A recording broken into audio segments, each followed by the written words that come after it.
Hey everyone, I mentioned this deck in my Rainbow Decks hashtag video, and I just hadn't realised how little exposure this deck has had.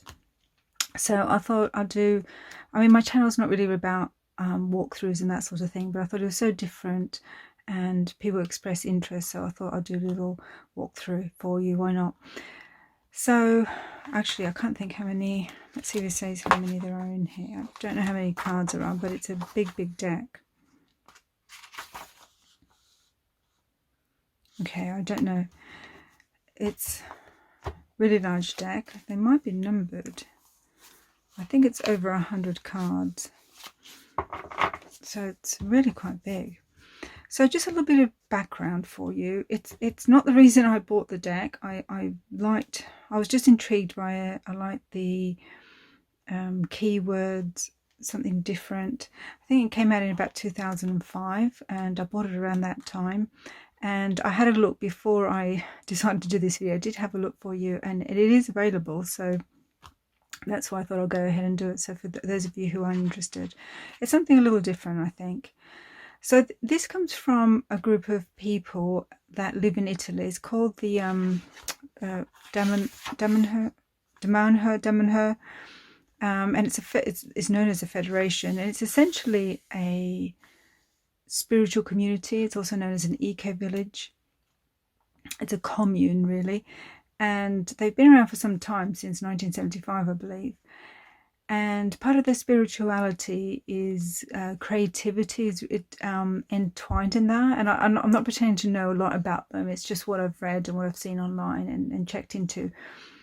But it seems that creativity is a large part, sort of a symbolic language, both painting and dancing. And they have these symbols, and I'm not entirely, they call it a language, and I mean, it really taps into, they're very much about connecting to energy, and that, you know, all is energy, essentially. And they call it a sacred language, and they call it a bridge language. So let me read something from you. So Bral Talej, that's these cards, is a divination system that uses ancestral symbols, take that with a grain of salt, of the Damanhurian sacred language. So the sacred language is a magical language that can be expressed in signs, sounds, and dance movements. It is a bridge language that can translate human events and thoughts into spiritual concepts as tools for growth and knowledge. So it belongs to the esoteric tradition. It is very ancient language. The sacred language has been rediscovered through the research of the founder of Damanhur and a group of people specialising in this area. Okay, so Bral Talej is a divination tool to discover the potential inherent in a situation, in choices to make, or on future possibilities. Bral Talej's archetypal signs create a resonance inside each human being. This makes it easy to read the message inherent in each card. This is not always possible when there are more arcane symbols to interpret. That's interesting. The easy reading doesn't hinder the depth and variety of possible interpretations. Indeed, every sign has multiple levels of reading and can be perceived in many ways. Okay, so that's just sort of your basic divination. And then it goes into how to read the cards, and then followed by spreads. When I first got this, I just couldn't believe that there was no explanations. I mean, the subtext is magical signs for divination, and there is zero explanation on the symbols. So, but that didn't hinder me. So you can read this. So the book isn't that important because it's just spreads, but they are interesting spreads. I have seen some of their artwork. They make jewelry and paintings, and I can see where this comes from. So I don't know whether this was one artist or a group of, well, they're not really artists, just the people there, the residents there. So I don't know if it's a single person or a group, but it's all very similar. And I think they believe that a combination of inks and metals, certain materials, or I think it is certain materials, are sort of like a conduit to accessing higher energies. So that all being said, you can ignore all of that and just use this as an intuitive oracle deck, really. And these are not in any order. I think it would drive me mad putting all these in order, that many, and then having to reshuffle. So I use this quite a lot. So okay, so when I first got this, as you can see, I'm going to zoom in. So as you can see, it's incredibly abstract, and I don't know how well the camera will pick this up in the light, but there is sort of a gold element to each image, and that is the basic symbol, their sacred language. You might just see there, and it's all, I think it's meant to be based on the spiral, but you get all sorts of squiggly lines and whatnot, and it means something to them, I think. But I you know, okay, so it looks like acrylic to me, acrylic paintings, and super abstract. So when I first got this, I just enjoyed the color, and I used the keywords, and to be honest, you could do that. That's enough. You can just enjoy the art. If you're able to and willing to and interested, you can of course dive in to the visual, I can't really say image, but it is an image obviously, but the visual symbology. And I don't mean just their symbol, but you know, seeing circles perhaps, and it's not a lot of squares, but you know, starburst. Can you see that? Or just allow emotion to bubble up with the colours.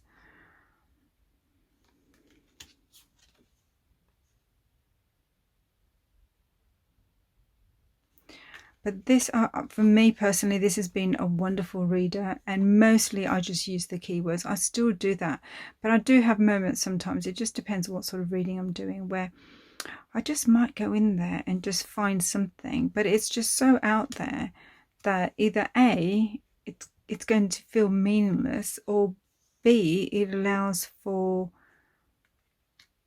all sorts of interpretations. Some of these, like, you know, these are hands. What is that symbol? Who knows? These are hands, so there's actually something recognizable in that. There's a goblet there, containing, preserving. I'm going to flip this over, so because that's how I like seeing walkthroughs, where you can see both. So I'm going to try and move a little faster now.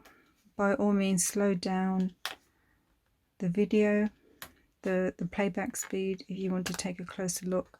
Some of these colours are just gorgeous, and I get sort of emotional, intuitive feels, mostly from colour. So if you're a person that likes to work with colour, because there's very, very little form in these. So I would say colour, movement, energy. Energy really is the big one, and it you know, that's their focus. It is about energetic connection to something bigger than ourselves. I love that. You know, for me, aesthetically, if it was more like this, I would absolutely adore it.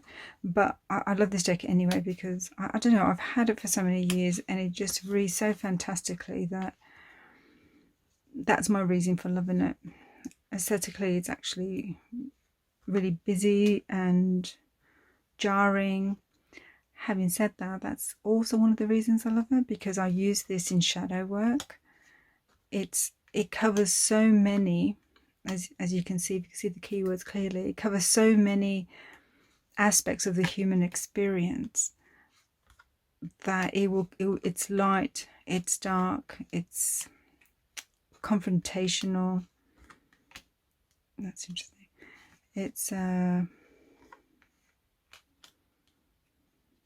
It's challenging. There's been times where I've wanted something, I love those two snakes, supportive, but the query that I've asked, it's one of those, for me, butt-kicking sort of oracles not in a super high vibration spiritual way.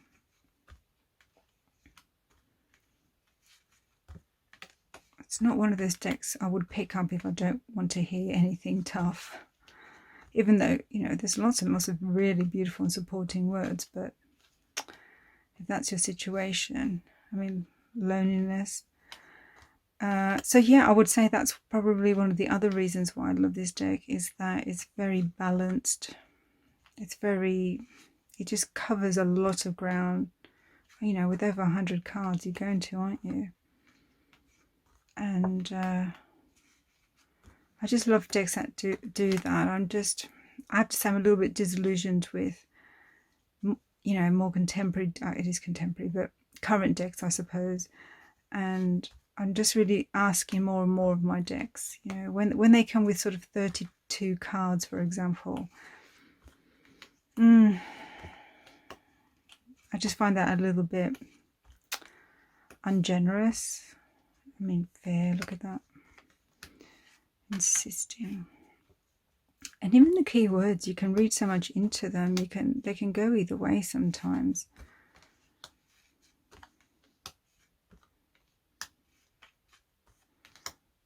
That one is power, but for some reason the language got mixed up.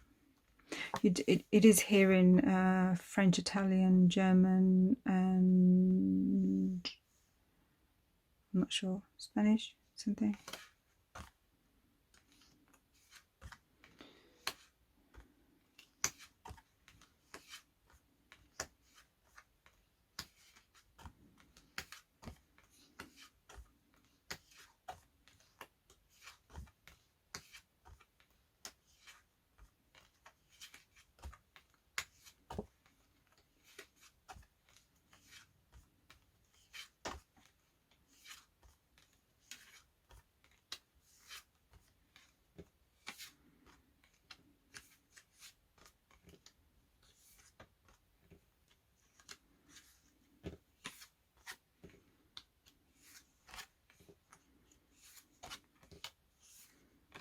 Oh, that's lovely. Ending friendship.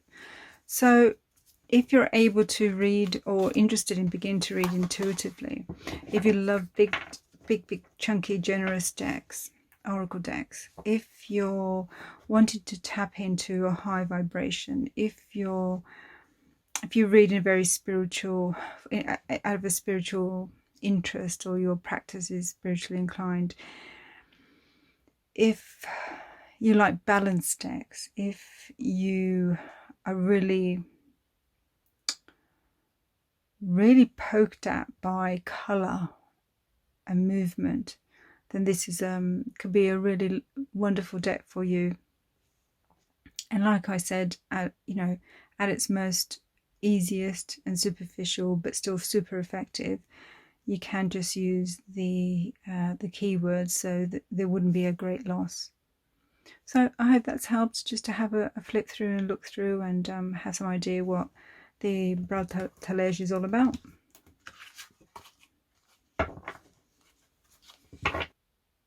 Bye now.